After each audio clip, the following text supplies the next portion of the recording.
mediadores. Bom, vamos dar início a mais uma reunião da academia e, prazerosamente, hoje teremos a mediação do acadêmico Marcos Dani, do acadêmico Ricardo Jorge. Seguimos no assunto ligado à medida provisória 984, com as suas características. Hoje, especificamente, vamos abordar a questão do direito de arena, a responsabilidade pelo pagamento. Já soube também que vamos explorar alguma coisa de competência, que será também discutido especificamente na reunião da próxima semana.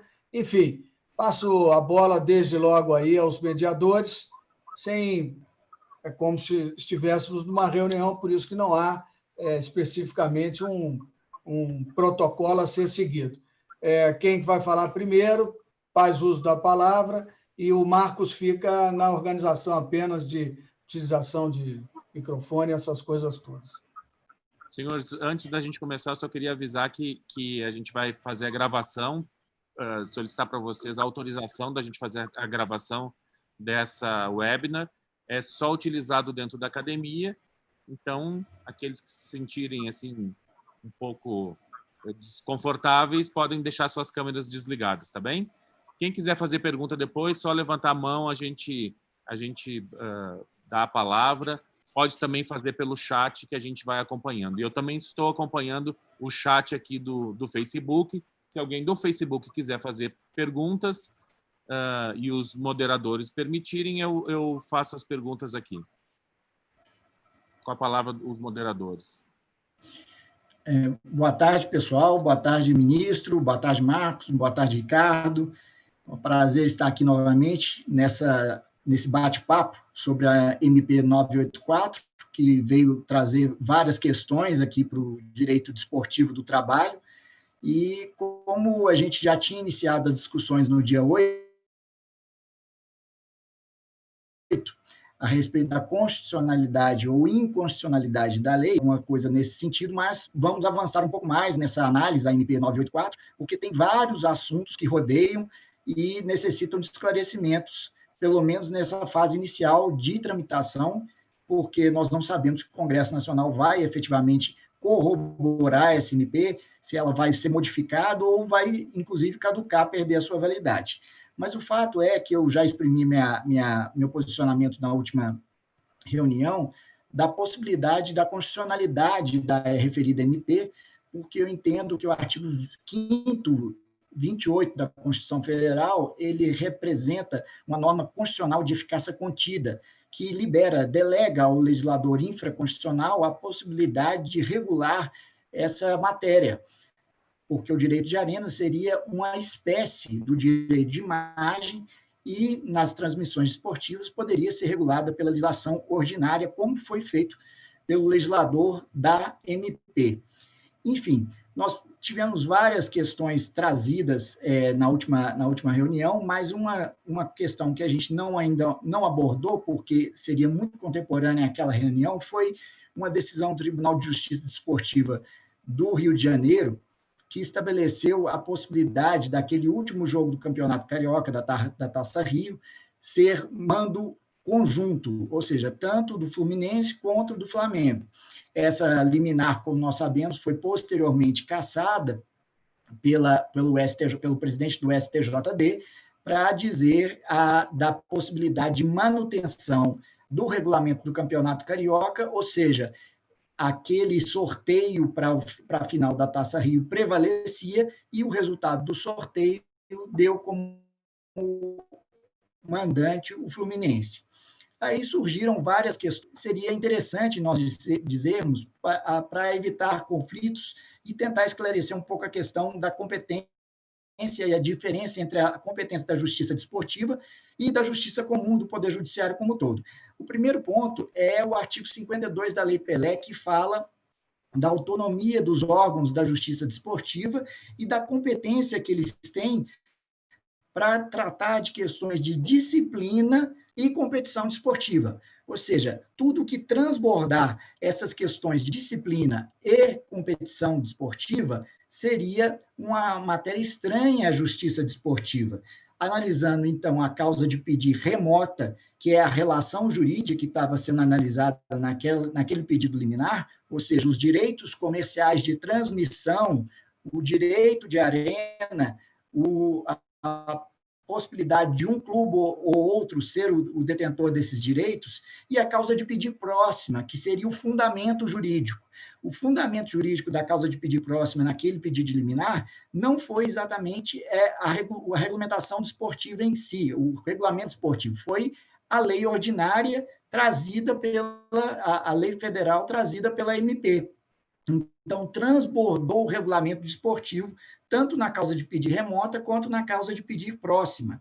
E essa situação ela foi reconhecida pela liminar posteriormente cassada, pelo presidente do STJD, que reforçou, inclusive, uma disposição do Estatuto do Torcedor, que fala que não se pode alterar um regulamento desportivo das competições após a sua divulgação definitiva. E a divulgação definitiva do Campeonato Carioca, que previa aquele sorteio para o mando de campo da última partida da Taça Rio, já tinha sido divulgado muito tempo antes e já tinha sido definido e não podia ser revisitado naquele momento, sob a escusa da MP 984, que é matéria estranha à competição desportiva, exatamente porque fala da relação comercial decorrente do direito de arena. Então, o que se estabeleceu ali foi um desrespeito ao ato jurídico perfeito, tanto do regulamento como dos contratos de transmissão anteriores, que os contratos foram respeitados na medida do que estavam sendo estabelecidos. Veio uma nova MP que estabeleceu um novo regramento, mas garantido o direito adquirido e o ato jurídico perfeito representado pelos contratos anteriores. E aí vamos para uma outra questão de competência, que me parece que também foi trazida pela redação da nova MP. A nova MP, ela estabeleceu que os atletas integrantes do espetáculo, eles vão fazer jus àquele repasse do direito de arena, que é o repasse, não é o direito de arena em si, de até 5%, salvo negociação coletiva. Isso trouxe uma dúvida, porque extirpou-se a intermediação do sindicato que existia na legislação anterior do artigo 42 da Lei Pelé. Anteriormente, o sindicato fazia essa intermediação do repasse dos atletas no que tange ao direito de arena. Na nova redação da MP, o sindicato foi extirpado dessa relação e não haveria mais essa intermediação, o que levaria ao entendimento que o clube mandante teria que fazer o repasse diretamente para os atletas do clube visitante, por exemplo. E aí criou-se uma dúvida: qual seria a competência, de quem seria a competência para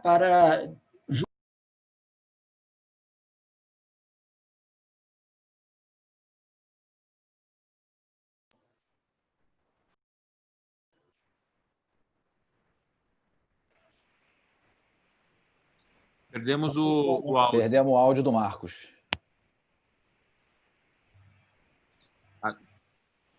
Doutor Marcos.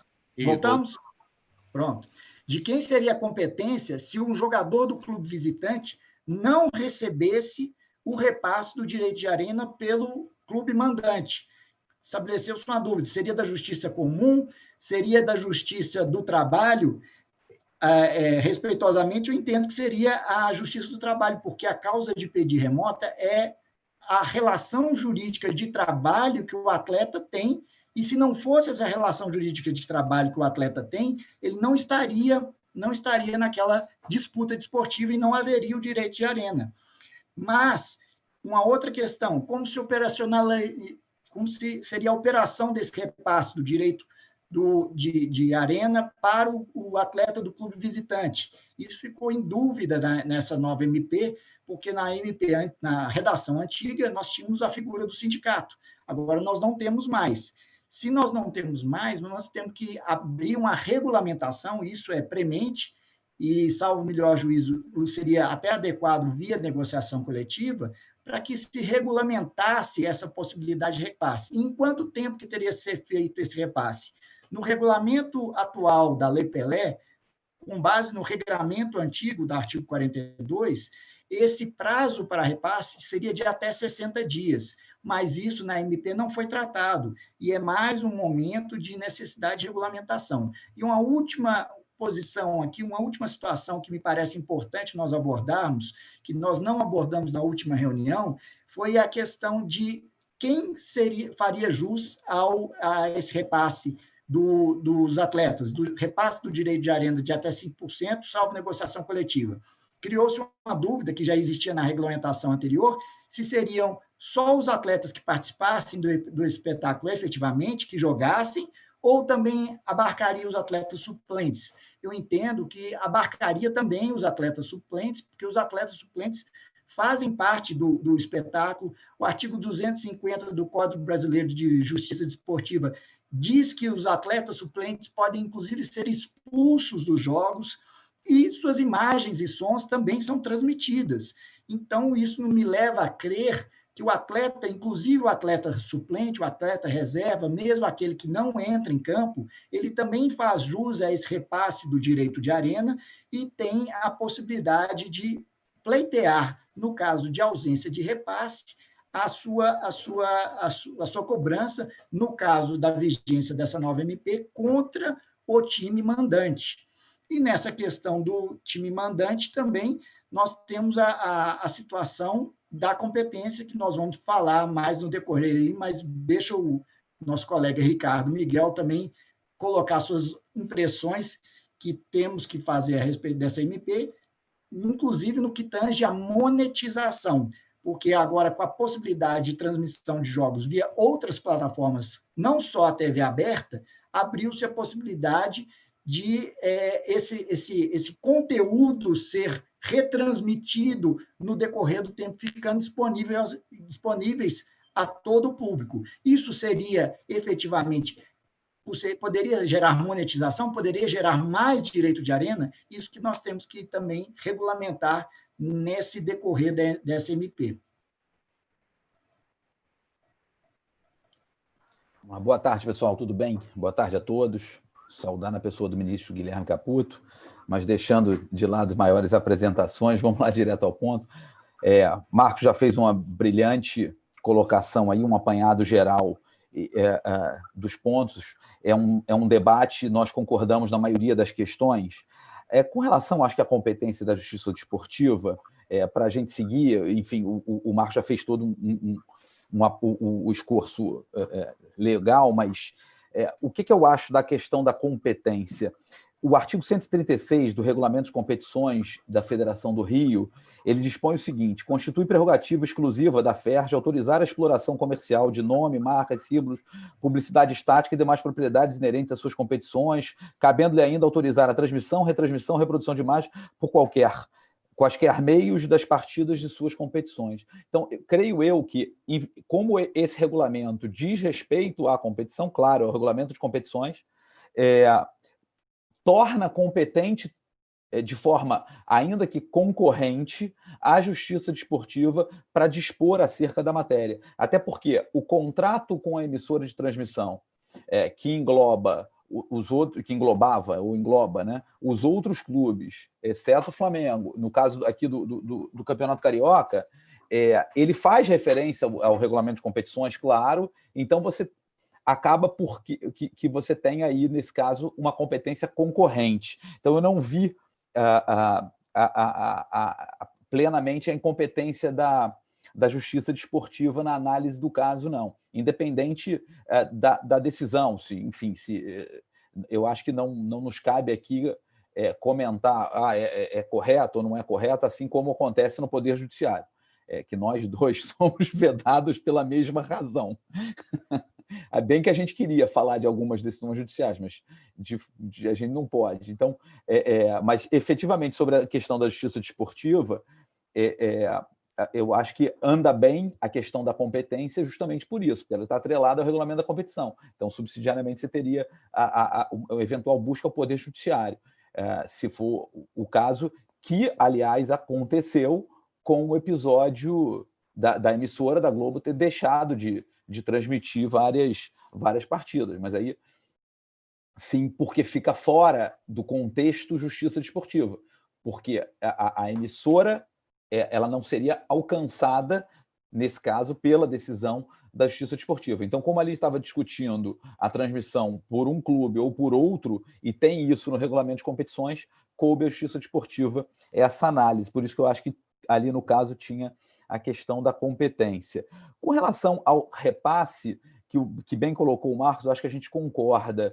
A ideia da medida provisória, eu hoje sou uma pessoa, eu vou juntar até duas respostas ou duas colocações, inclusive o quem deve receber o direito de arena. Quanto mais desregulamentar, melhor. Eu tenho buscado alguns fundamentos nessas questões e nessas discussões fora dos aspectos legislativos mais tradicionais, mais positivados. Tenho preferido mais uma análise mais sociológica, de sociologia jurídica, para justificar, enfim, para criar a matriz teórica das discussões. No caso do direito de arena, me parece que todos os atletas envolvidos no espetáculo terão direito a receber os valores do direito de arena. Então, por uma razão muito simples. Todos efetivamente participam do espetáculo. Então, e por que todos participam do espetáculo? Porque quando transmite a disputa, quando transmite a partida, o próprio locutor, a gente escuta isso tanto no rádio, como escuta, como vê e ouve na televisão, a câmera foca o banco de reservas, ou foca o aquecimento, e fica aquele mistério que aguça a curiosidade do torcedor de quem o técnico vai chamar para substituir o outro jogador, e etc. E aquilo faz parte do espetáculo, todos aquecem, todos participam. Então, eles também fazem parte do espetáculo. Então, não por uma questão legislativa, mas uma questão sociológica, o Guy Debord, que escreveu sobre sociedade do espetáculo, etc. Então, todas essas pessoas fazem parte do espetáculo. Então, se eles fazem parte do espetáculo, nada mais justo que receberem os valores do direito de arena. E mais, eles receberão os valores do direito de arena porque, se for diferente, a gente quebra até uma isonomia do trabalho, né? Quer dizer, aliás, é um ponto positivo do MP, adiantando uma fala futura, é um ponto positivo, porque agora, mesmo que eu não seja o mandante, em havendo transmissão da partida, eu recebo. E se o mandante, por exemplo, vamos lá, num jogo de um clube grande que tem uma massa, um Corinthians, um Flamengo, etc., com um clube menor, o atleta desse clube menor vai receber os 5% daquele valor da transmissão, talvez com a possibilidade de ganho para ele, atleta individual, maior do que ele receberia com o repasse que antes era feito com a TV Globo. Então, para o atleta, isso é absolutamente positivo. Ainda que, não, mas são menos jogos. Não sei. Isso aí é uma questão matemática. A gente vai ter que descobrir o que vai acontecer. Então, agora, como fazer esse repasse? Penso que a melhor forma, assim como o Marcos adiantou, é uma negociação coletiva. E a lei deixa esse espaço. Quando ele fala ali da negociação coletiva, eu acho que é uma ideia ampla, a gente deve entender isso de forma ampla, que vai permitir toda uma regulamentação. Então, o ideal seria... eu não penso que talvez seja tão positivo assim afastar o sindicato da manifestação. Muito pelo contrário, entendeu? Se o sindicato operacionalizar esse repasse, ele diminui um certo trabalho dos clubes. Eu tenho comentado o seguinte, independente da natureza jurídica, civil ou trabalhista do direito de arena, mas está na lei e ela é civil, obviamente, quer dizer, obviamente não, porque tem gente que diz que não, mas para mim enfim. Gera ganho de capital. Então, se gera ganho de capital, gera pagamento de imposto de renda. Então, se gera pagamento de imposto de renda, quem vai fazer a retenção desse imposto de renda? Então, imaginem a seguinte situação hoje, né, na forma que a MP se apresenta. Determinado clube é o mandante, ele administra aquilo tudo, ele vai ter que repassar para o clube contrário o percentual correspondente dos atletas do seu adversário, e esse clube adversário repassa, então, integralmente o valor a esse atleta retendo o imposto de renda, ou a retenção fica com o clube mandante antes de e só repassa o valor líquido e presta lá contas à Receita Federal dessa retenção de imposto de renda. Então, essas filigranas antes ficavam a cargo do sindicato. Eu tive a oportunidade já em aulas na Academy da CBF e mesmo na SAFERJ, no Sindicato dos Atletas Profissionais aqui do Rio, do futebol, deles me falarem que os sindicatos faziam essa retenção de imposto de renda. Então, esse era um lado positivo, uma ação muito positiva do sindicato, e que quando você retira o sindicato, você gera um problema para o clube. Então, porque ele vai ter que passar a ter alguém para administrar essa situação. Não vai ser uma conta tão simples, não é uma coisa tão automática. Então, acho que esse seria um ponto também a ser repensado, vamos dizer assim, mas que eu acho que, como disse na desregulamentação, não haveria necessidade de uma legislação para isso. A legislação não precisa regulamentar isso. Ou ainda que venha posteriormente regulamentando por decreto, se for o caso, etc. Mas, assim, numa negociação coletiva, envolvendo o sindicato, você resolve todos esses problemas. Você insere o time adversário recebendo, porque é justo, porque tem mais, né? Como eu dizia, sem o time adversário não tem espetáculo. Então, obviamente, o time adversário precisa continuar recebendo o seu direito de arena. Não pode ser só o direito de arena do mandante. Até porque aí sim você teria um desequilíbrio muito grande na questão dos valores. Então, com isso, eu acho que a gente já observa esses 3 principais pontos salientados pelo Marco já no início, que seriam a questão da competência, a questão do repasse, né, do como repassar e administração de tudo isso. A gente seria ainda a ideia do imposto de renda e ainda o quem recebe. Eu tinha visto aqui no chat, acho que foi o Pedro Souza fez uma pergunta a respeito da competência da CNRD. Se, havendo competência da Justiça Desportiva, se a CNRD poderia dispor a respeito dessa matéria.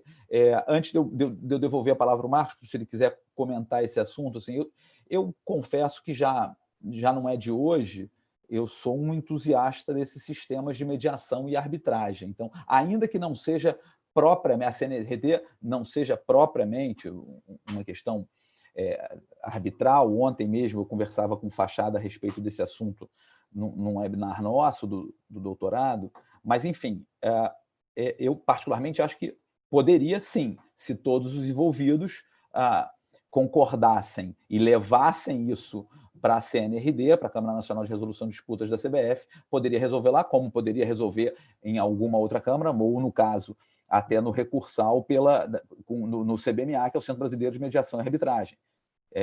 Então, não vejo razão para que não se pudesse, se todos, obviamente, concordassem, em se levar para saísse até da Justiça Desportiva, ou da Justiça do Trabalho, ou da Justiça Estadual, e fosse ser resolvido na CNRD. Aliás, se não me falha a memória, eu acho que também no regulamento de competições, aí eu precisaria olhar de novo e ir a fundo no regulamento de competições, se eu não me engano, há previsão, inclusive, de solução de litígio por arbitragem no regulamento de competições do Carioca de 2020. Ricardo, a gente tem outra pergunta ali também, só do Márcio Cruz. Se o senhor quiser também já fazer, eu passei aqui no chat.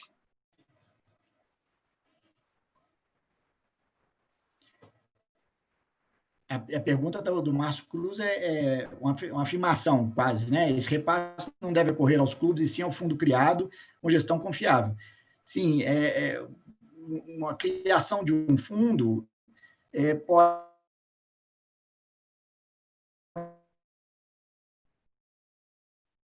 gerar questionamentos também, mas tocou no ponto aí, a negociação, e todos os partícipes, eles estão sujeitos a uma auditagem externa ou das autoridades responsáveis pelo controle tributário, e tem que prestar contas. Uma outra situação que foi questionada em outras reuniões que a gente teve foi exatamente a questão da moralidade desse repasse do clube mandante aos jogadores do clube visitante. levantaram até a hipótese, isso é uma mala branca, isso é uma mala preta. Eu, com a devida vênia aos que entendem dessa maneira, eu não assim entendo, porque na questão desse repasse não há uma relação quid pro quo, não há um algo por algo. O jogador do clube visitante, ele não vai deixar de receber o repasse se ele ganhar ou se ele perder. Ganhando ou perdendo, o jogador faz jus ao repasse do direito de arena.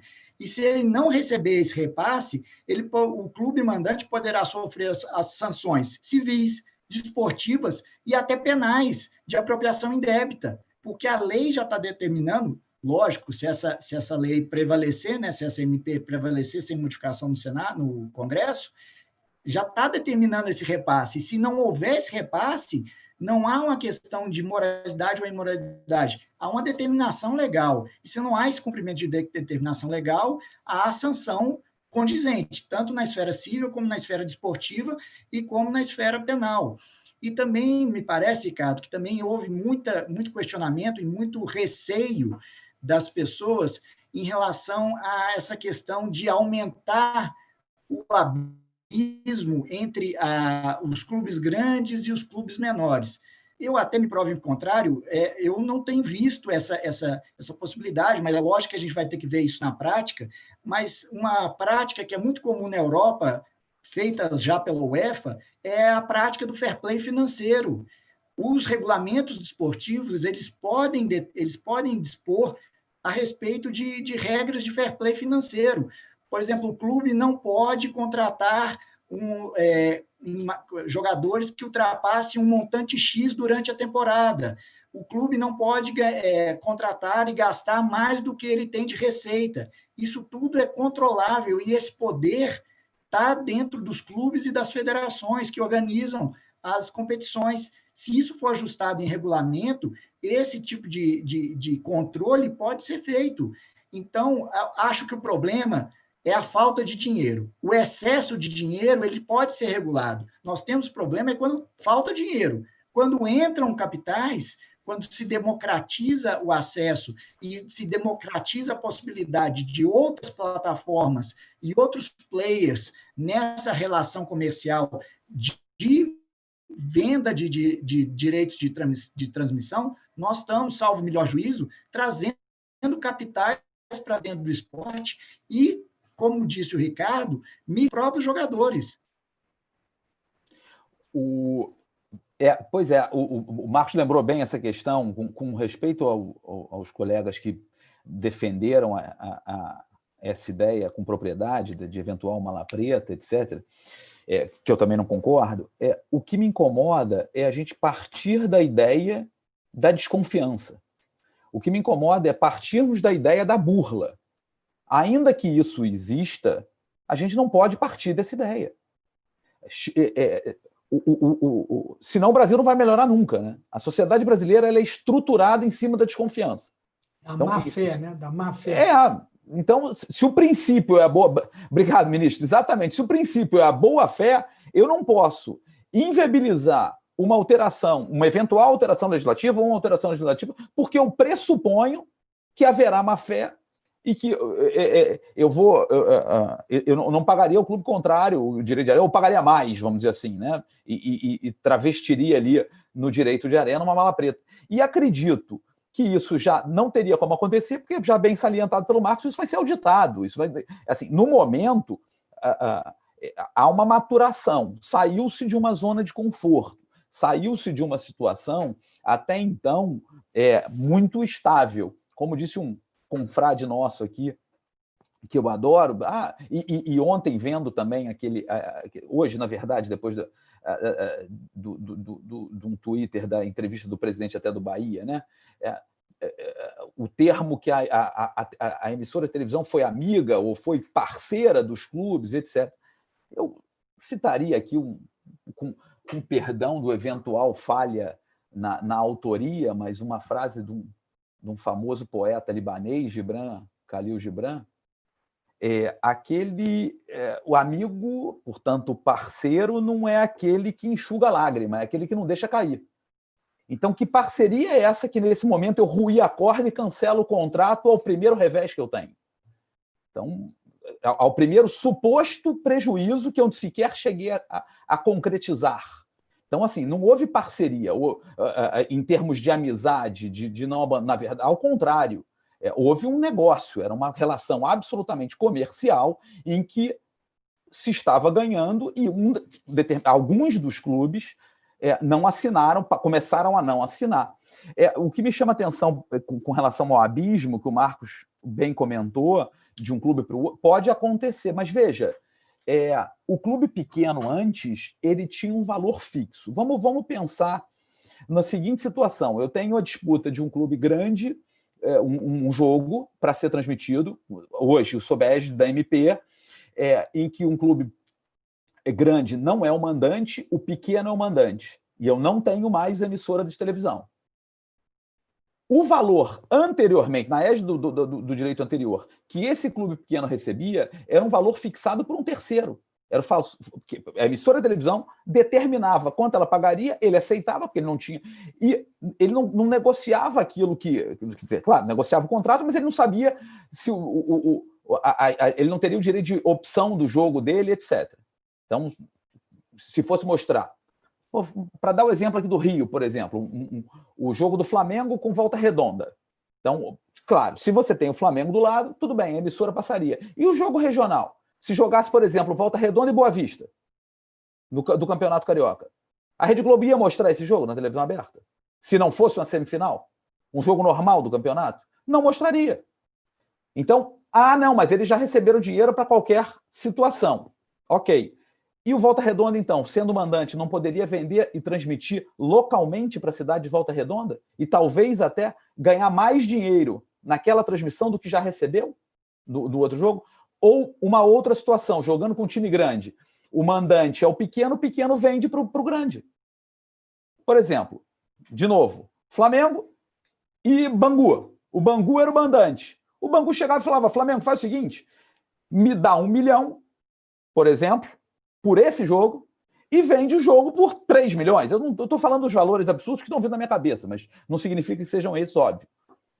E o Flamengo pensa, bom, eu vou pagar 1 milhão, vou ganhar 3, vou ficar com 2. Aí tem direito de arena e tal, alguma coisa, já está resolvido.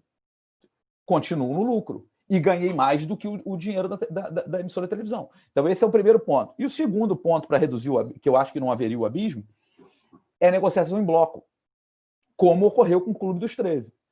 É porque a gente acha, mais uma vez a questão na nossa cultura, a gente acha que não daria certo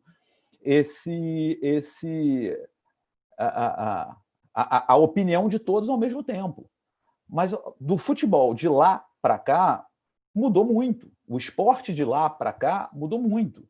Então, assim, hoje você tem administrações mais profissionais. E as pessoas começam a entender que a negociação em bloco, contratual, bem feita e etc., não vai acarretar esse tipo de coisa. Então, acho que... E aí você entraria na regra realmente do fair play. Não teria nenhum prejuízo para ninguém. Quer dizer, eu acho que com isso você até dá mais oxigênio para os clubes menores mostrarem o seu verdadeiro potencial. Senhores, temos uma pergunta que nos chega aqui pelo WhatsApp, é do Lucas, do Cabo Friense. Ele afirma e pergunta: com essa MP, o direito de transmissão é do mandante e o clube faz o repasse direto, sem o sindicato, dos 5% do direito de arena. Pergunta: os atletas visitantes recebem este percentual do direito de arena também? E a segunda pergunta: qual o critério para definir o valor de transmissão? O que vender de ingresso, as doações, as publicidades? Para quem vai? Qual é o critério para definir o valor disso? Eu acho que a primeira pergunta, a gente já respondeu, né? Que os atletas visitantes eles têm direito. Agora, a questão da fixação do valor, né? A base de cálculo desse direito de arena, essa é realmente uma das questões que estão sendo discutidas. Como são ajustes que toda mudança ela gera. Então, assim, o que é a doação, ou se essas doações realmente servem também de base de cálculo para o direito de arena. Creio eu, assim, que num primeiro momento, se a doação, olha, eu estou fazendo uma campanha aqui, eu estou transmitindo o jogo, eu tenho vários anunciantes, eu capto dinheiro disso, ou vou vender a transmissão da partida. Isso é a base de cálculo do direito de arena.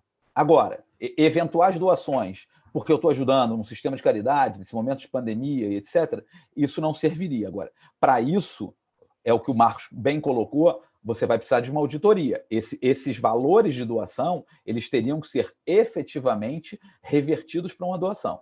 Se eu chamar de doação, mas aquilo é para ajudar o clube, para entrar dinheiro no clube, porque eu vou facilitar uma... Mas é uma... Ah, não, mas é espontâneo. Não, na verdade, eu estou travestindo aí, nesse caso, uma captação de receita com o nome de doação. Então, nesse caso, não. Então, doação, como deve ser, apenas para caridade, essa doação não serve de base de cálculo para o direito de transmissão. Agora, desculpa, para pagamento do direito de arena. Entretanto, se falar-se em doação, não com intuito de caridade, mas apenas doação, e o dinheiro vai ficar no clube, nesse caso, sim, esse valor todo arrecadado tem necessariamente que servir de base de cálculo para o direito de arena. Doutor Marcos, quer fazer a complementação nessas duas perguntas? Doutor Marcos congelou. Eu quero, sim. Tem uma questão que é muito interessante também, que nós não estamos... Os parágrafos 2º e 3º do artigo 42 da Lei Pelé não foram modificados. E esses artigos, esses parágrafos 2º e 3º da Lei Pelé, eles falam dos limites de exploração posterior por terceiros dessas imagens do espetáculo desportivo. Esses artigos, parágrafo 2º e 3º, eles estabelecem aquele limite de 3% das imagens dos eventos, que podem ser utilizados por terceiros para quê? Para fins jornalísticos, para fins desportivos, para fins educativos e até para captação de apostas legalmente autorizadas, porque nós temos a possibilidade regulamentada pelo governo federal. No Brasil já há uma lei autorizando as apostas desportivas no Brasil, só não está regulamentada ainda. Então, o que nós temos que ver? Essas outras utilizações, elas são legais e autorizadas e não incidiriam. Mas a minha dúvida pessoal, efetivamente, já que nós abrimos a possibilidade de outras plataformas que não só a TV aberta, é a dúvida que dá dessas imagens ficarem sendo retransmitidas para o público em geral ad eterno, porque se você faz uma transmissão no YouTube e isso monetiza para o clube mandante posteriormente ao espetáculo, isso poderia gerar um direito de arena posterior. Eu não saberia dizer uma resposta imediata, mas existe uma regulamentação na legislação americana que fala do uso aceitável do YouTube, das imagens do YouTube. Então, se aquele uso for aceitável, não haveria problema.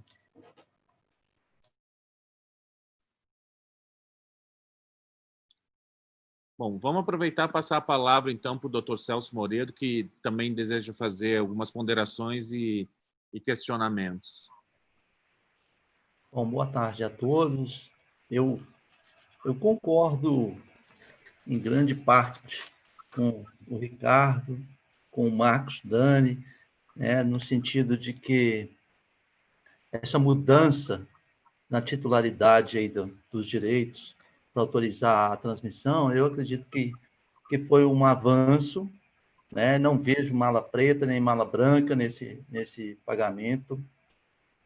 Muita gente está pensando ainda em termos de campeonato carioca, onde o prejuízo era só no jogo que o Flamengo não tinha contrato com a Globo, né? Mas para o próximo campeonato brasileiro, até onde eu sei, né, nós teríamos inúmeras partidas sem possibilidade de transmissão, né? Porque uma metade fechada com a Globo, outra metade fechada com o esporte interativo, e você só poderia transmitir jogos em que aqueles dois clubes tivessem a mesma empresa contratante, né? Então, isso para o futebol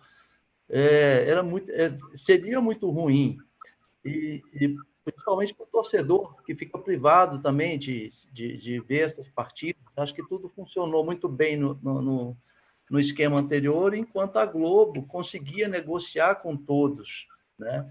Eu não sei, não é da minha competência avaliar hoje se um time menor vai se beneficiar mais financeiramente com essa nova regra ou não, porque isso não é parte da minha atividade, né? Mas eu queria pontuar também essa questão da competência, realmente, que foi tratada inicialmente pelo Marcos, para receber o direito de arena que, eventualmente, não for pago pelo clube mandante ao clube visitante. Acho que o Ricardo não tocou nesse assunto, né? Acho que ele escapuliu nessa aí, né? Do jeito que está hoje, pela MP, onde, né, presume-se pela omissão ali, que a responsabilidade é do clube mandante fazer o pagamento, eu vejo com dificuldade a competência da Justiça do Trabalho para esse tipo de ação. Por quê? Porque decorre da relação de trabalho? Decorre, mas o clube o atleta de um clube visitante não tem relação de trabalho com o clube mandante, que seria a parte legítima para fazer o pagamento. Você quer falar alguma coisa, Ricardo? Quero. Não, porque como fugiu, só porque eu concordo com o Marcos, Celso, porque é o seguinte, sendo a obrigação do clube mandante repassar para o seu adversário o valor para um segundo repasse do direito de arena, o atleta desse clube adversário não mandante que deixou de receber o direito de arena, ele não tem como cobrar isso em qualquer esfera do clube mandante. É distante demais para ele. Então, assim, eu particularmente acho que... E a obrigação de cobrança no prazo legal a ser regulamentado ou aplicar a regulamentação como ela era, é do clube que receberia o repasse, quer dizer, o não mandante, né? O adversário. Então, o que acontece? Se esse atleta amanhã não recebe, ele vai em cima do empregador dele e fala, olha, eu não recebia porque você não foi diligente e não buscou junto ao mandante o valor do meu direito de arena. Entendeu? Por isso que eu acho que aí, nesse caso, seria competência da Justiça do Trabalho, sim, porque para o atleta é muito difícil ele chegar ao outro clube. Mas eu entendo a tua posição, Celso. Eu não tô como eu aprendi outro dia, é o que eu costumo dizer, eu desconcordo, entendeu? Não. E é uma questão também, Ricardo, que o Celso me permite também, que o Marcelo Moura, nosso confrade também lá da academia, ele pontuou uma questão interessante, que ele fez uma analogia com o substituto tributário. O substituto tributário também poderia ser diretamente acionado e sem problemas de competência. Eu lembro também da nossa competência da Justiça do Trabalho no que tange a questões previdenciárias. As questões previdenciárias, a gente tem competência quando a parcela principal é discutida aqui na Justiça do Trabalho. Quando é uma relação direta, quando é uma cobrança direta de uma parcela tributária, de uma parcela que já foi paga durante a contratualidade, aí seria a Justiça Federal. Mas eu lembrei dessa história do Marcelo Moura, do que quando ele fala do substituto tributário, fazendo uma analogia.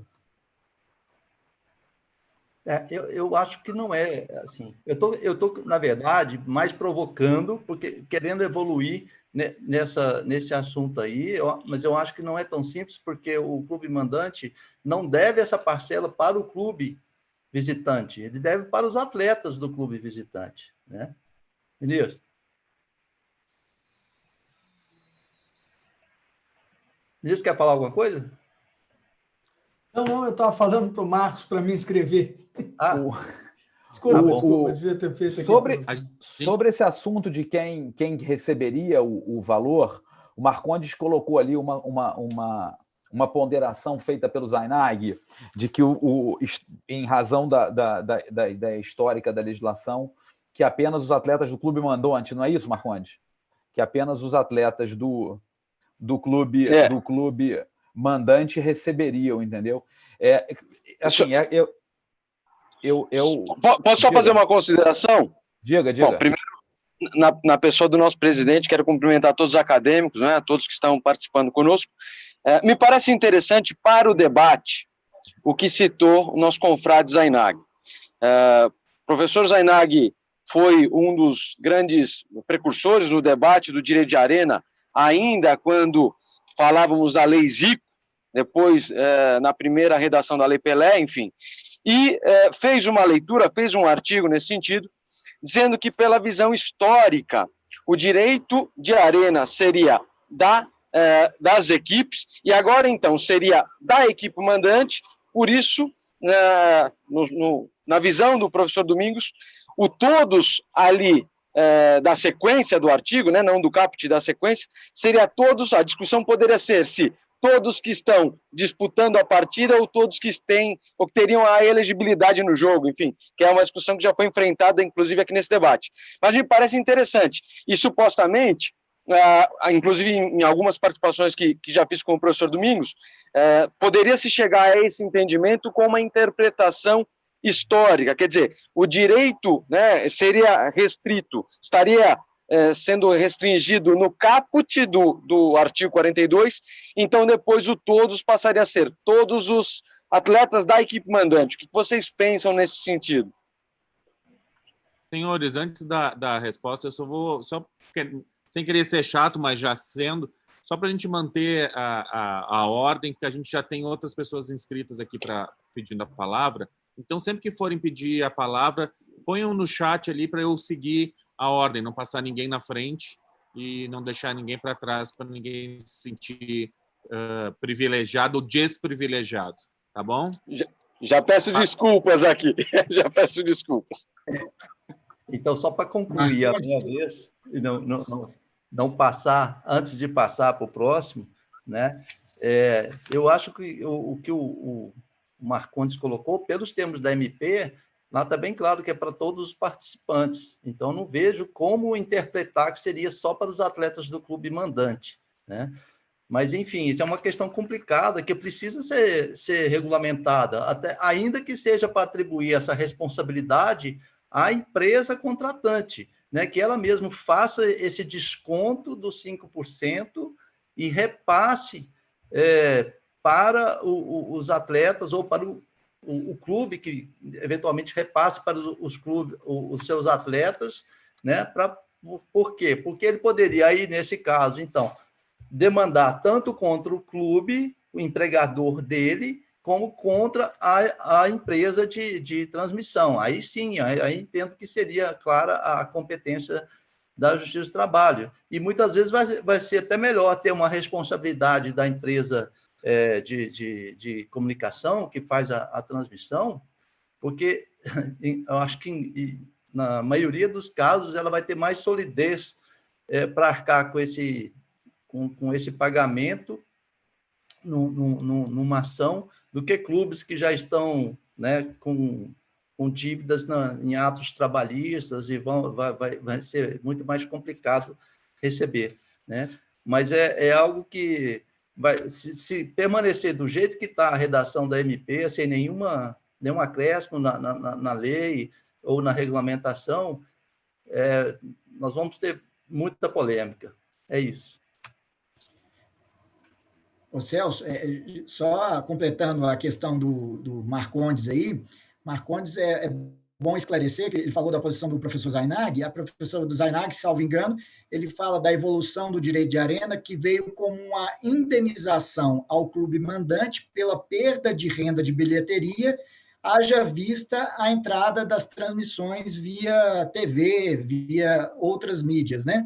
Então, foi essa a interpretação que o professor Zainag falou, mas como o Celso já tinha observado, isso aí, para mim, foi uma escolha legislativa. A escolha legislativa foi a indicação de todos os participantes do espetáculo desportivo, mesmo porque nós estamos tratando também de uma espécie de direito de imagem, que é o direito de arena. Não, e nesse mesmo aspecto, o confrade Santoro colocou hoje no grupo uma discussão relacionada à separação entre direito de transmissão e direito de arena.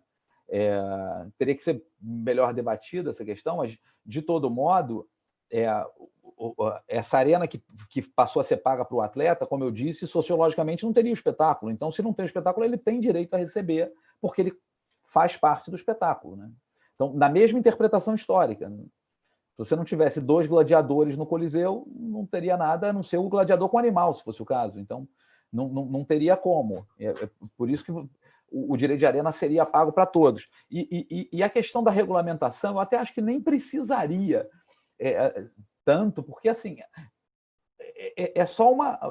Eu acho que é um questionamento que está acontecendo em razão da mudança. Porque se a gente olhar o antes, já tinha um questionamento se o atleta do banco de reservas recebia ou não, entendeu? Então, algumas pessoas entendiam que não, eu sempre entendi que recebia, o atleta do banco de reservas deveria receber, pelo menos. E vejam, com relação à insegurança, tem mais uma pergunta que o Marcos lançou aqui no chat também, da questão de um litisconsórcio, por exemplo, acho que é do Pedro Souza também, que é relacionado ao clube, etc. Essas questões... não me parece que o direito de arena vá, relacionado ao atleta, vá gerar grandes controvérsias na Justiça do Trabalho. Uma vez, porque os clubes sempre pagaram o direito de arena. A grande discussão relacionada ao direito de arena era os 5% e 20%. Isso que dava problema. Uma vez fixado pela lei o percentual dos 5%, os clubes vão fazer o repasse. O que pode vir, como bem salientou o Marcos ali, é uma discussão da base de cálculo, e aí sim, olha, eu tinha que ter recebido isso e recebi tanto, entendeu? Então, talvez isso possa gerar algum questionamento, mas só saberemos disso a posteriori. E acredito que com as regras de transparência hoje que a gente tem de transmissão, não aposto que isso vá ocorrer. Doutores, estamos recebendo outras perguntas pelo chat, mas eu gostaria primeiro de passar a palavra para o doutor Fabrício, que também já tinha pedido preferência aqui. Doutor Fabrício, com a palavra. Meus amigos, boa tarde. Eu vou pedir licença a vocês de pouparem do vídeo, seja pela minha beleza, seja porque o meu sinal está muito instável e eu fico com receio aqui de cair. Já ocorreu mais cedo num outro compromisso e não queria que acontecesse de novo. De forma bastante objetiva pelo tempo, parabenizando aí meus mestres Ricardo, Miguel e Marcos pela excelência das apresentações iniciais da condução dos debates. Eu tinha feito a intervenção na hora que o Ricardo falava ali um pouco da questão do abismo, e aí eu queria dividir com vocês assim, 2 leituras que eu fiz em conjunto com alguns empresários de São Paulo, que eu tive a oportunidade de conversar por força da vigência da MP, e que confirmam o que o Ricardo menciona quando ele fala pelo menos ser questionável essa alegação de agravamento, vamos dizer assim, da situação dos clubes menores ou do abismo.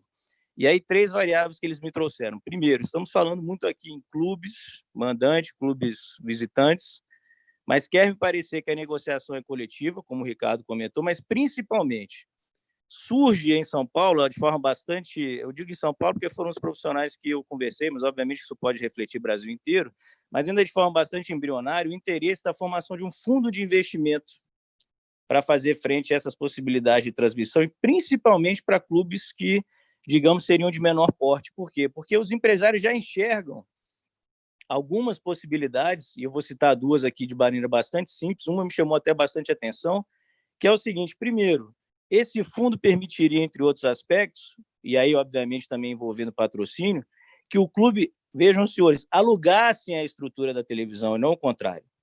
Então, exemplo, mercado totalmente aberto, o clube aluga a estrutura, aí leiam os profissionais técnicos, etc., e uma grade horária, por exemplo, da Rede Bandeirantes para o domingo à tarde. certo? Financiados por esse fundo de investimento, que, obviamente, poderia se valer de uma série de outras circunstâncias que um jogo de futebol gera. Os patrocínios são os mais evidentes, mas há outras formas ainda de captação, e que, portanto, esses fundos teriam total interesse. Obviamente, também preciso ser muito francos, quando falamos em interesse, ler esse Campeonato Brasileiro Série A e talvez Série B. Por hora, não há tanto interesse em campeonatos estaduais, sendo bastante franco. Mas o fato é o seguinte, essa era uma alternativa. Outra alternativa seria o seguinte, olha, o mesmo fundo trazer uma rede dessa como sócia, mitigar o risco da transmissão. E aí vai um ponto essencial que o Ricardo trouxe, que eu ouvi bastante desses empresários. Olha, de fato, vamos a um exemplo que o Ricardo trouxe, se eu não me engano, Bangu e Boa Vista talvez não seja muito atrativo. Mas quando eu for negociar, eu vou negociar o pacote. O Bangu vai jogar com os 4 grandes. Ele vai jogar com os 4 grandes e ser mandante dos 4 grandes. E aí, senhores, numa conta de padaria, com perdão da expressão, ele vai receber muito mais do que ele recebe hoje.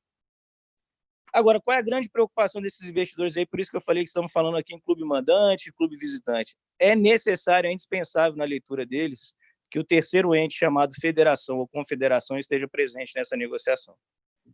É indispensável. Então, assim, quer me parecer, primeiro, que a MP, no mínimo, e ao menos em tese, por mais que sejam enormes os desafios que esses clubes vão enfrentar, conferiu 2 características para os clubes. Primeiro, uma oportunidade de exploração da sua imagem muito maior, ou pelo menos mais diversificada, ainda que não tenha aparentemente os meios para tais. E segundo, na linha de negociação coletiva que o Ricardo Miguel trouxe, um poder de voto nessa negociação muito maior.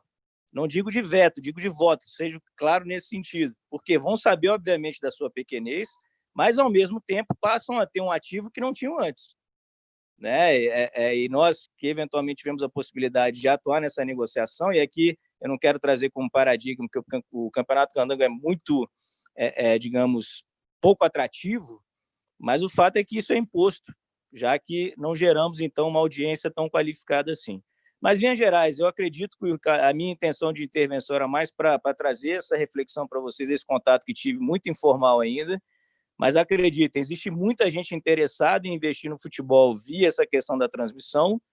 2 preocupações que eles têm, segurança jurídica e leiam-se, federações e confederações precisariam estar sentadas nessa mesa também, não só os clubes, né? Os organizadores dos campeonatos, digamos assim, e um outro aspecto que é natural qualquer investimento, longo prazo.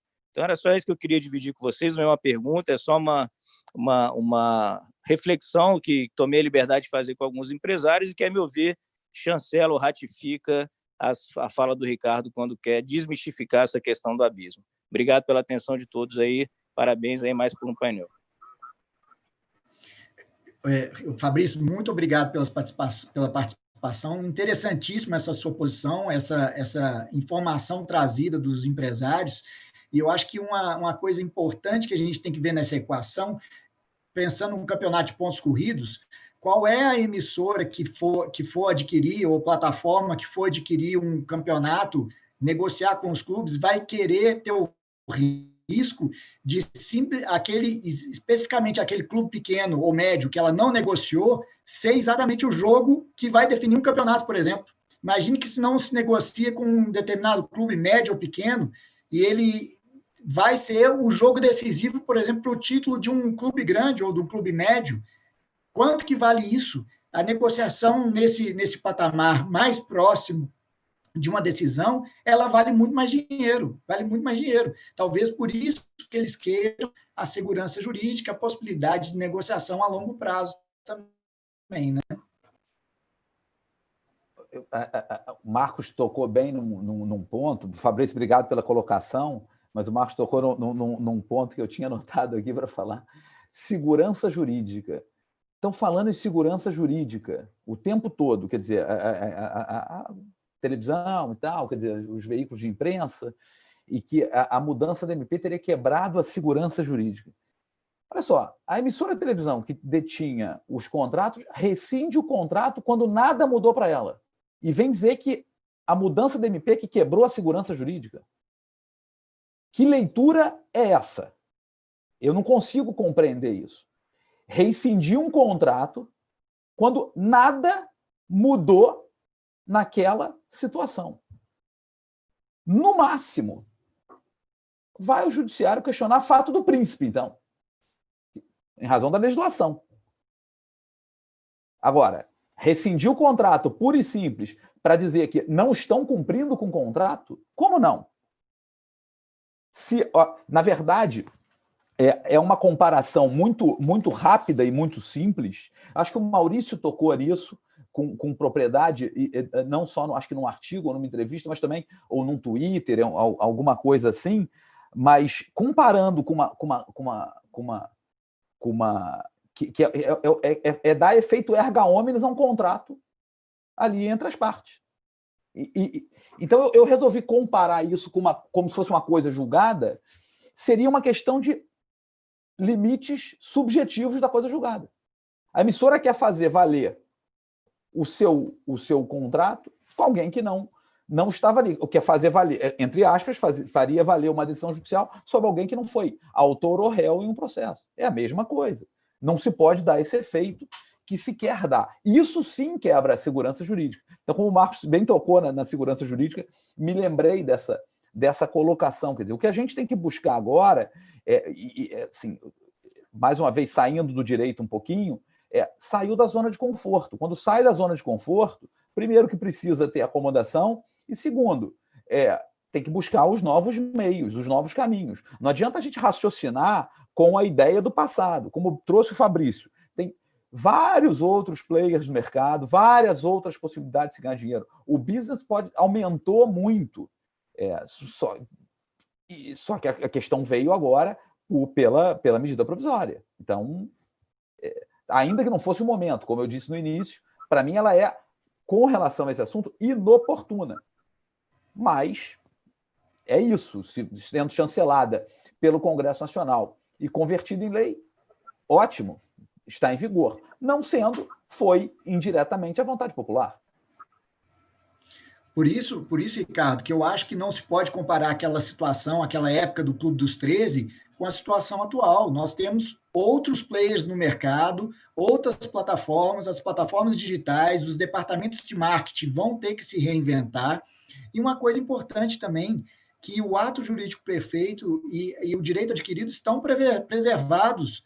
Qualquer legislação, seja uma MP, seja uma legislação ordinária ou complementar, ela tem que observar esses basilares conceitos jurídicos. Ou seja, até nessa situação da emissora que tinha os direitos do Campeonato Brasileiro, ela acabou ganhando jogos, não perdendo. Ela não perdeu nenhum jogo, ela ganhou jogos. Por quê?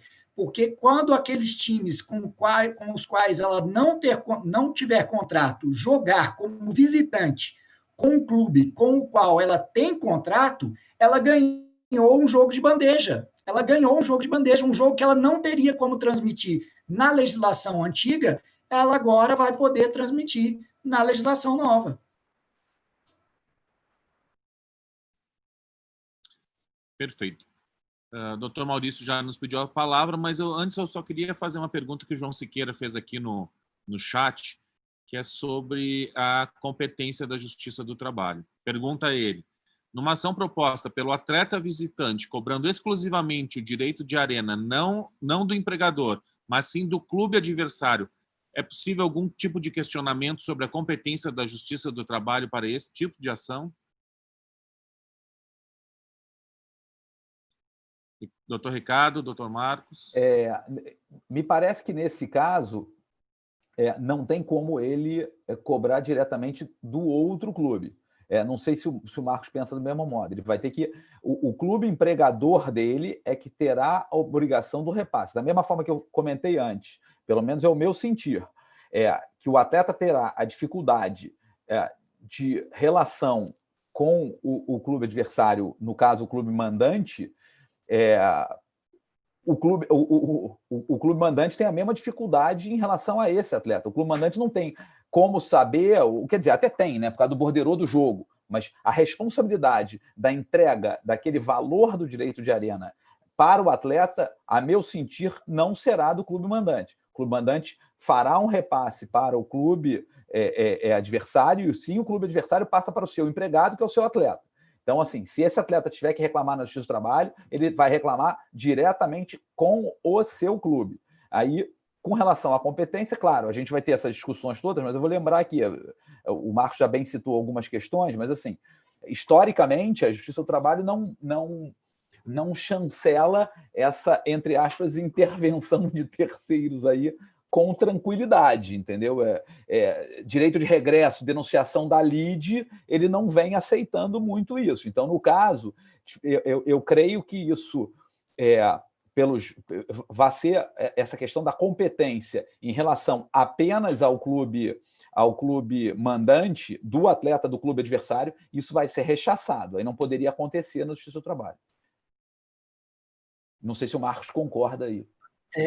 Em parte, viu, Ricardo? Eu acho que realmente essa é a parte que está faltando, uma das partes que está faltando regulamentar na MP, porque a gente não sabe ainda como é que vai ser feito o repasse. Quando tinha o sindicato, tranquilo, já sabíamos quem que estava fazendo o repasse. E, ao mesmo tempo, como você disse, é muito mais fácil para o atleta acionar diretamente o clube empregador do que acionar o clube que é o clube mandante.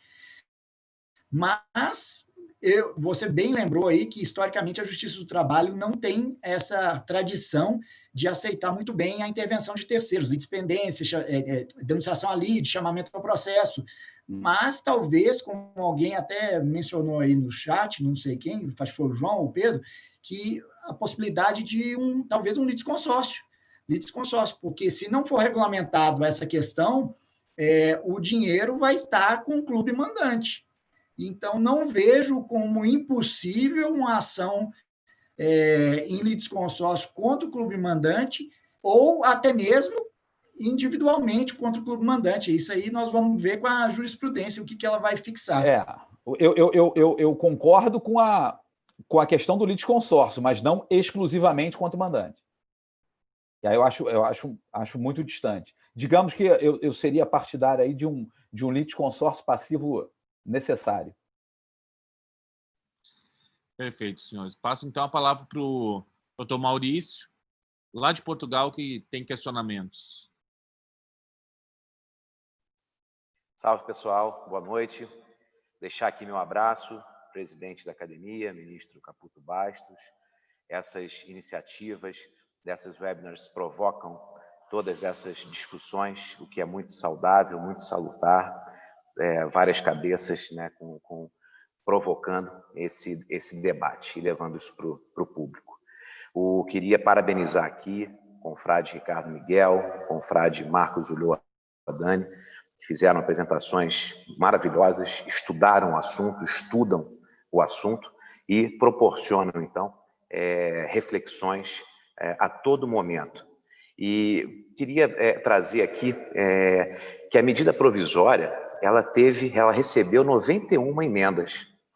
Eu ainda não consegui ter acesso a todas essas emendas, mas teve uma, por exemplo, que me chamou a atenção, que foi do senador,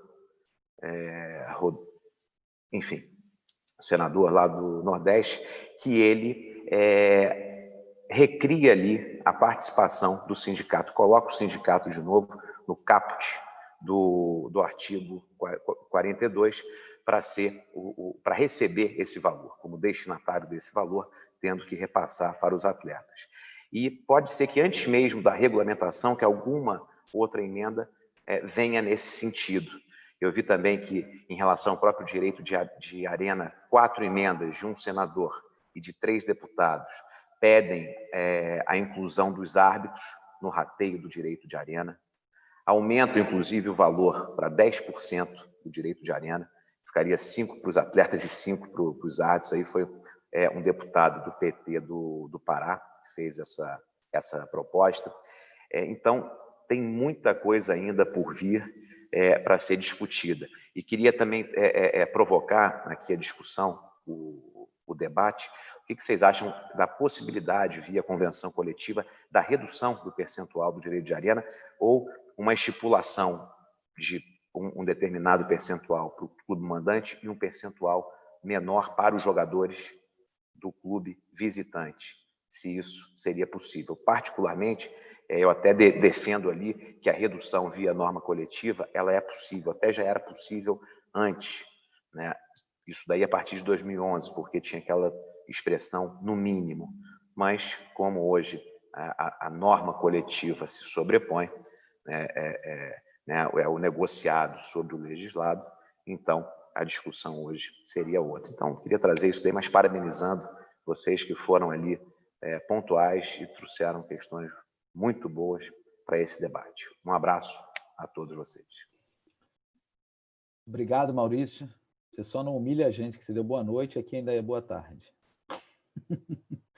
Olha só, com relação essa divisão, eu acho que a negociação coletiva pode dispor em percentuais menores, sem problema nenhum, mas assim, tem que ser em valores idênticos para ambos os clubes. Eu não posso, ao meu sentir, eu não vejo critério objetivo, seja em norma coletiva, seja em qualquer instrumento legislativo, que faça isso, porque sem critério objetivo vai violar o princípio da legalidade, vai vigorar o princípio de isonomia, e, portanto, e sociologicamente, eu acho que isso não se sustentaria. Como disse no início, todos fazem parte de um mesmo espetáculo. Então, seja o clube mandante ou não, o atleta faz parte do espetáculo, quer dizer, não significa que o mandante, por ser o mandante, ele vai promover para os seus atletas um espetáculo diferenciado. Então, acho que não pode, todos têm que receber o mesmo valor, mas eu posso alterar esse valor em norma coletiva e estabelecer em negociação coletiva patamares inferiores a 5%, me parece que sim, a própria CLT, e aí com aplicação subsidiária, chancelaria isso negociado sobre o legislado, que poderia ser até benéfico esse aspecto em termos de valores de transmissão a posteriori. Então, pelo menos, creio que isso pode acontecer sem problema nenhum. Eu também acho que essa negociação pode, até com prestígio ao artigo 7º, 26 da Constituição Federal, e por aplicação subsidiária também da SLT, o artigo 611-A, ele não faz nenhuma, não está listado entre aquele rol que consta lá, que isso seria uma matéria proibida de negociação, porque existe na CLT agora algumas matérias que são proibidas de negociação coletiva, por exemplo, trabalho noturno insalubre, você fazer uma restrição desse tipo fazer uma extirpação de benefícios decorrentes desse tipo de trabalho, ou estabelecer critérios discriminatórios para admissão, isso seria vedado.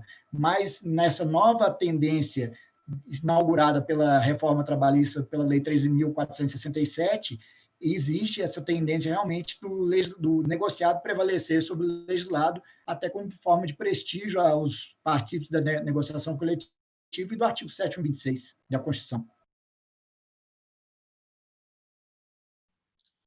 Senhores, falta em torno de 10 minutos para a gente acabar. Tem uma outra pergunta que talvez já tenha até sido respondida aqui, de certa maneira, mas o Julião pergunta pelo chat que ele primeiro afirma que, considerando que a MP não pode retroagir para alterar os termos de um contrato, caso ela seja aprovada, como é que ficam os contratos que já foram assinados antes e que vão ser ainda executados, como as transmissões do Brasileirão em 2020 e 2024, até 2024? Isso aí a gente até já comentou, né, Marcos, Julião, que os contratos assinados prevalecem, pacta sunt servanda. Mesmo em qualquer tipo de legislação, de acordo com as normas da Lei de Introdução às Normas do Direito Brasileiro, qualquer nova legislação ela tem que garantir o respeito ao direito adquirido ao jurídico perfeito. Os contratos que estão assinados, eles devem ser respeitados. Exatamente. A gente já tinha falado, Julião, o direito adquirido, por definição, uma definição bem básica, é aquele que integra o patrimônio jurídico da parte em definitivo. E o ato jurídico perfeito é aquele que se firmou na égide de uma determinada legislação e firmou-se aquele contrato naquele momento. Tudo isso é para ser respeitado e será respeitado. Entretanto, não se pode exigir o cumprimento desse contrato, que aí não é um ato jurídico perfeito, quando você não tem uma terceira pessoa que não era signatária daquele contrato envolvida agora nessa demanda. é isso que está acontecendo. Então, assim, quer-se, como eu falei há pouco, estender o efeito de um contrato para alguém que não firmou aquele contrato. Então, e esse episódio não é o caso do Flamengo, porque isso explodiu no Carioca, porque o Carioca voltou antes. Mas, assim, a gente, como você bem menciona na pergunta no Brasil, da questão do contrato do Brasileirão, existem outros clubes, ou que assinaram com outras emissoras, ou outros veículos de transmissão, com a Turner, por exemplo, e outros que não, que simplesmente também não firmaram o contrato com a Globo. Então, esses contratos serão, se eles não têm contrato com ninguém, para eles a MP se aplica automaticamente. Agora, se eu tenho 2 clubes que assinaram um contrato com a emissora de televisão e haverá, sob a égide da legislação anterior, obviamente esse contrato vai ser respeitado e a transmissão tem que ser feita. E aí respeitado por todos os envolvidos no contrato, pelas 2 equipes e pela emissora que terá que transmitir o jogo, ou pela outra empresa que terá que transmitir o jogo. Então não há abalo na relação jurídica. Estão criando abalo na relação jurídica, mas não há abalo na relação jurídica. Não há insegurança jurídica.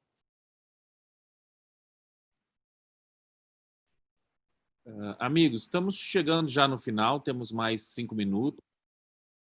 Eu queria propor, então, que a gente passasse a palavra já para os nossos moderadores aí, para fazer as suas considerações finais, começando por Dr. Marcos, depois Dr. Ricardo.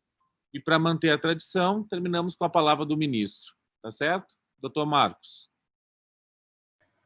Obrigado, Marcos. Obrigado, Ricardo Miguel. Obrigado, ministro, pela oportunidade.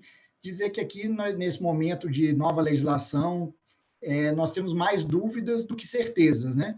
Nós estamos fazendo um exercício de futurologia, mas o fato é que há questões que têm que ser abordadas aqui, no que tange a constitucionalidade ou não da medida provisória, da oportunidade e conveniência dessa medida provisória, e também ressaltar a independência do Congresso Nacional para aprovar ou não aprovar, ou até modificar esse texto. Trazer uma nova regulamentação para esse texto me parece ser a melhor solução nesse momento de mudança.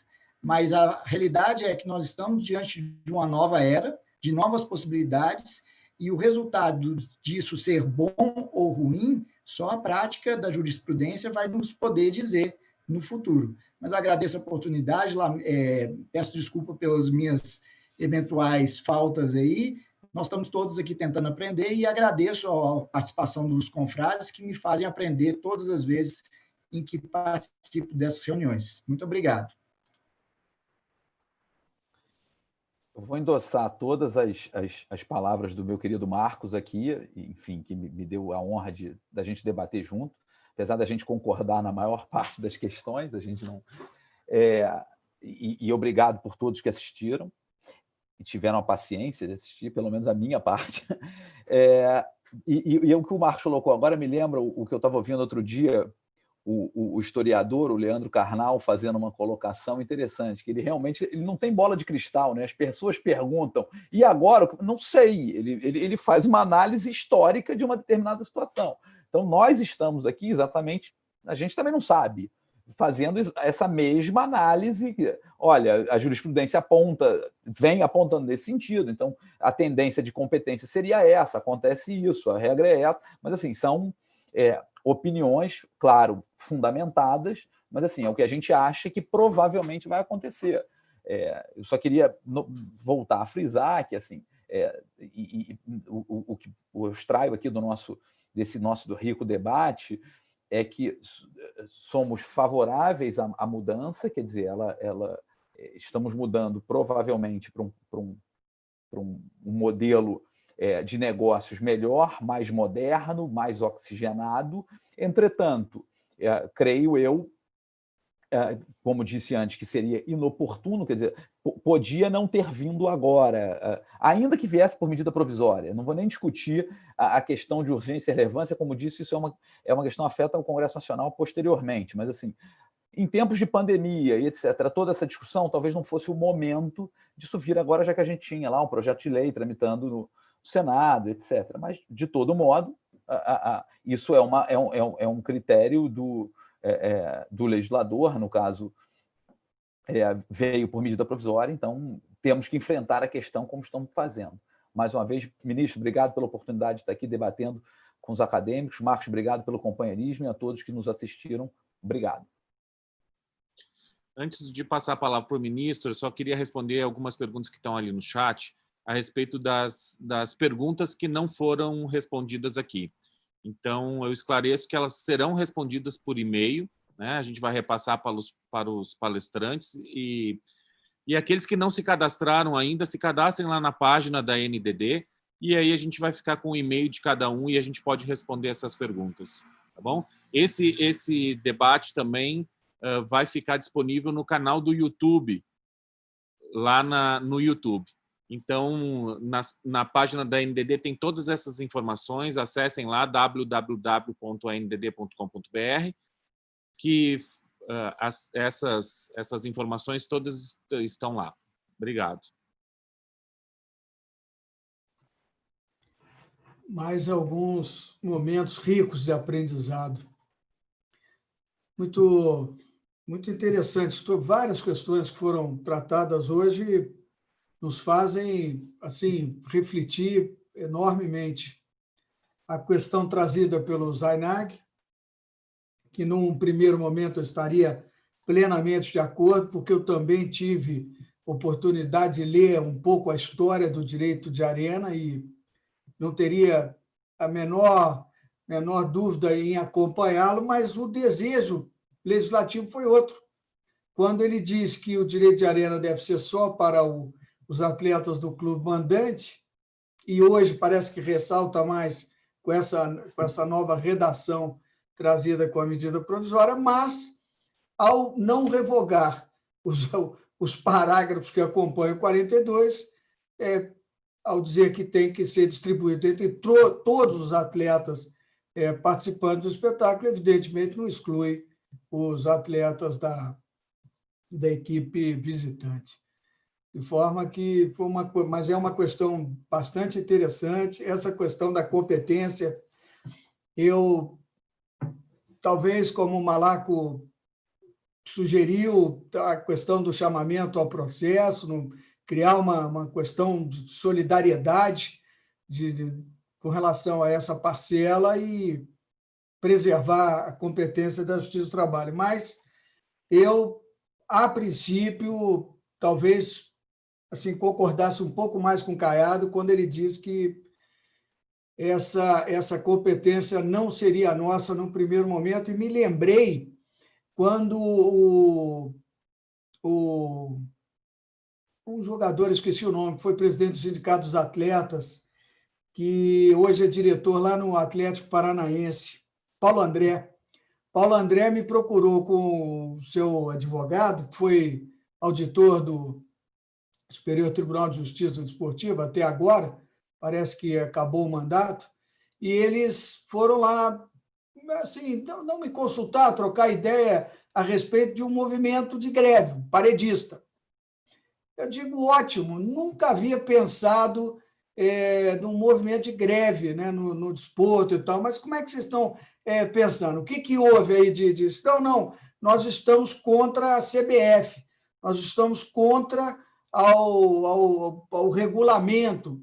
Digo, olha, mas então nós estamos com uma dificuldade, porque você vai fazer greve na Justiça do Trabalho, pelo menos, é uma lei que regulamenta, ela prevê um movimento de força dos trabalhadores com relação ou resistindo a uma norma, alguma ordem do empregador.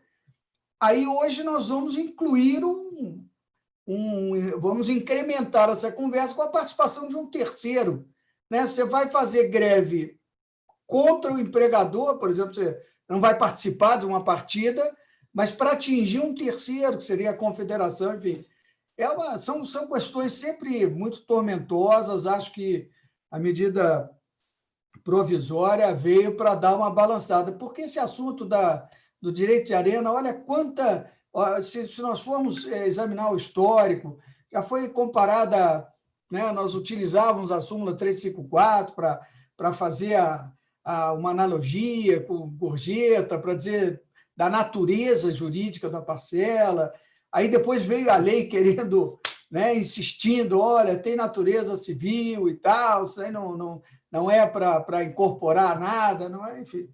Mas são questões muito interessantes, acho que nesses debates é que a gente vai conformando e produzindo conhecimento, e aí a gente vai colaborando, né, com a melhor redação emprestada aí essas normas do Congresso Nacional, que, em última análise, é como o Marcos Dani falou.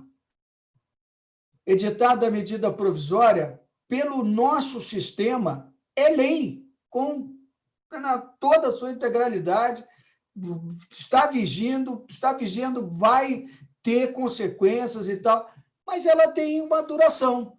Se nessa duração não for mantida pelo Congresso Nacional, bom, mas terá os seus efeitos preservados naquele tempo. Se transformada em lei propriamente, né, não mais com essa característica de periodicidade, enfim, nós temos que nos adequar a ela, queiramos ou não.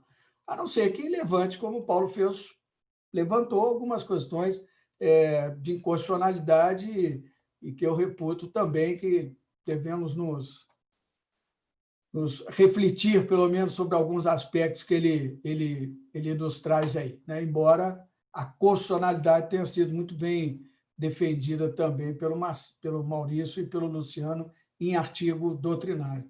Então é isso, gente. Vamos nos preparar para a semana que vem. Semana que vem temos mais. Vamos discutir a questão da autonomia do vínculo de emprego, da autonomia do vínculo federativo, e, com isso, trazer um pouquinho dos limites da competência da Justiça do Trabalho, da Justiça Esportiva. Também já soube que a doutora Selma quer discutir alguma coisa aí de doping, e eu já tenho aceito os convites da doutora Tatiana, que preside o tribunal, e do procurador-geral, como já havia dito no Jurisporte Digital. Então, pode ser que, se a Selma insistir nesse assunto, pode ser que o Marcos me passe e nós façamos, então, essa reunião. Soube também, através do Marcos, que o Bruno quer discutir alguma coisa na área tributária, que é muito importante também, uma área pouquíssimo explorada, né? Já soube também que temos aí assuntos de agente, enfim, temos muito assunto. Vamos criando, né, essas oportunidades de discussão que eu acho que são magníficas. A gente aprende a cada encontro desse, aprende bastante coisa, tá certo? Então, mais essa reunião, uma reunião informal, como vocês estão podendo acompanhar. Tivemos uma assistência bastante significativa nessa tarde, né? A tendência é realmente chamando a atenção pela qualidade, né, das discussões. E quero dizer ao doutor Ricardo o seguinte: não uso Volta Redonda como exemplo, hein? Desse negócio de times médios ou pequenos. Tem um estádio espetacular, né, doutora Flávia? E a Flávia é uma torcedora que, inclusive, já botou uma jovenzinha lá, toda vestida também, para ir no estádio. Isso mesmo, é isso mesmo. É assim que a gente tem que fazer com os nossos jovens. Então, tá bom, gente. Um abraço a todos aí. Brigadíssimo, Ricardo e Marcos. Brilhante como sempre. E até semana que vem. Tá bom?